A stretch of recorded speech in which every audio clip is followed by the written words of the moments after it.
When Subnautica released in early access, it was maybe a 5 out of 10. No submarines, no base building, no story. But it had potential. It had so much potential. And it lived up to it. The only reason it got to do that. The only reason it became as successful as it is now. The only reason millions of people love the game as much as they do is because the developers listened. Unknown Worlds Entertainment always put players first. We had access to their Trello board where they brainstormed ideas and let us vote on what we wanted to see in the game. They made the Aurora explorable because people just kept wanting to go there. The precursors only exist because of early access. Unknown Worlds only avoided bankruptcy because of early access. And now, a few days ago, Charlie Cleveland, Max McGuire, and Ted Gill, the three people that led Unknown Worlds through all of this, the people that spearheaded the player-first and open development approach at the studio, were fired by Krafton. Why? We have absolutely no idea. And it's not like this was a long time coming. Nobody knew. When Krafton published a press release indicating that the Unknown Worlds leadership had been completely replaced, effective immediately, the other developers on the Subnautica team were completely blindsided. Even Abraxas and Donya, the two people responsible for communication with the players and their Discord community, had no idea what was happening and were forced to contact Krafton for answers. You heard that right. Krafton didn't tell anyone that they were firing the CEO, CFO, and president of the studio. At least that's what it looks like to us. I tried reaching out to Charlie via his company email address a few hours after this news dropped, but it had already been deactivated. He, and presumably the rest of Unknown Worlds' old leadership, had been completely wiped within a matter of hours. I then reached out to both Krafton and Charlie on his private email, but haven't received a response from either of them yet. The developers have since released a statement, but it's not a good one. I'll link it in the description so you can read it, but to me personally, it just emanates Krafton censorship. Don't blame the developers for not giving us any details though. They'd probably risk their jobs if they didn't do what Krafton asked them to, but I was still disappointed. We did not get a reason for the firing of the entire company leadership.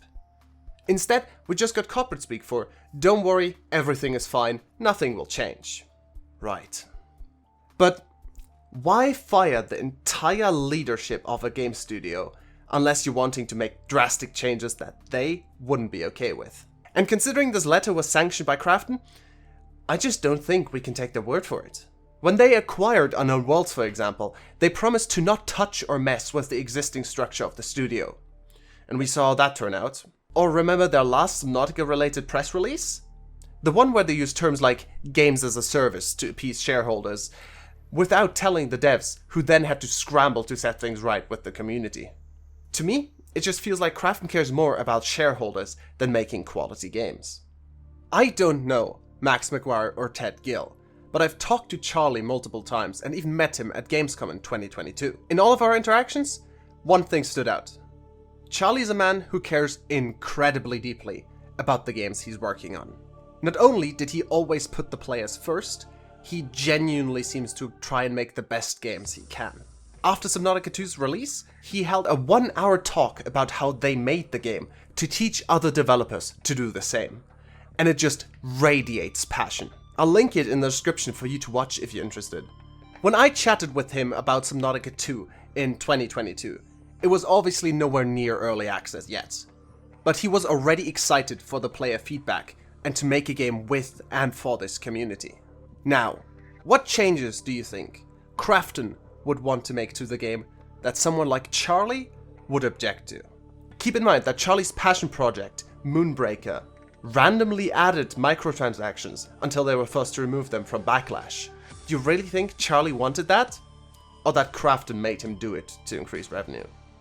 Even in their initial press release about the firings, Krafton emphasized over and over again how the new CEO would be able to finish the game faster and kept using terms like achieving regular milestones. There's also some corporate speak for, oh, we really wanted to keep the original founders, but oh well. Yeah, I'm not kidding. They literally say, while Krafton sought to keep Unknown Worlds co-founders involved, the company wishes them well. That's not how you form a sentence. After that first part, I expect a reason for you to not keep them around. Now, I know a lot of people are mad at the new CEO, but I don't think you should be blaming him. Krafton caused this, not Steve. So please don't harass him. He is not responsible for what happened, and at the very least, we should give him a chance. That being said, they are expecting him to do the job of 4 people. He's still acting as CEO of Striking Distance Studios and was now appointed CEO of Unknown Worlds, a company that also just lost its co-founders and president. And I just don't think a single person can do the job of 4 people, especially when it's people as passionate as Charlie. Speaking of which, Charlie released a statement letter on Twitter and Reddit, and while these still seem to be somewhat censored by Krafton and don't explicitly state a reason for what happened, I think I have a hunch. I've linked his letter in the description so you can read it in full, because I'll only point out the important parts here. Charlie points out that there is no way Subnautica would have been as successful as it was if they didn't go into early access. He emphasizes how important early access is to Subnautica, how important it is to take fan feedback into consideration. And he also gives us one important clue. All of them were shocked to hear that they were let go. This wasn't a voluntary decision. They hadn't even been told in advance. To me, this sounds like they found out the same way we did, the same way the other developers did, by reading Krafton's press release. Charlie again mentions how they were getting ready for early access and how he thought it was their decision to make. But now, it's up to Krafton. Let's circle back to a question from earlier. Why fire the entire leadership of a game studio unless you're making drastic changes they wouldn't be okay with? I think Krafton doesn't want an early access for Subnautica 2. I think they want to fix a few more bugs and then ship it as a finished game. And I cannot express how terrible of an idea that is.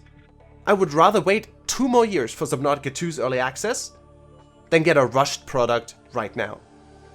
Good games take time. Good games listen to their players. Good games didn't have their entire leadership gutted. Now, while editing this video, I came across a post from a moderator on the Subnautica Discord server. She said early access will release this year. Assuming that moderators do know this for a fact and aren't just guessing, that's great news. But I still think Krafton would have preferred it otherwise, and it's just too far along now to change. I still fear they'll keep early access around for half a year to a year and then force the devs to release whatever they currently have. It really seems like Krafton just wants Subnautica out as soon as possible and doesn't care about the quality of the game. And I really hope that they change their mind about that. Now, I don't think the game is lost. It still has the same dedicated team of developers and artists behind it. We still have Dunya and Abraxas looking out for the community. But we did lose Max, Ted, and Charlie, a major positive influence on how the studio approached making games and how it interacts with the community. This is undeniably a bad thing for the game.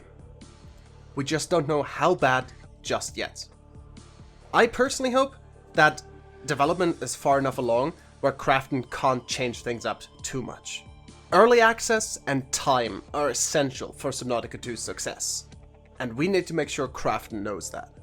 So I'll say, welcome in, Steve. I have high hopes for you.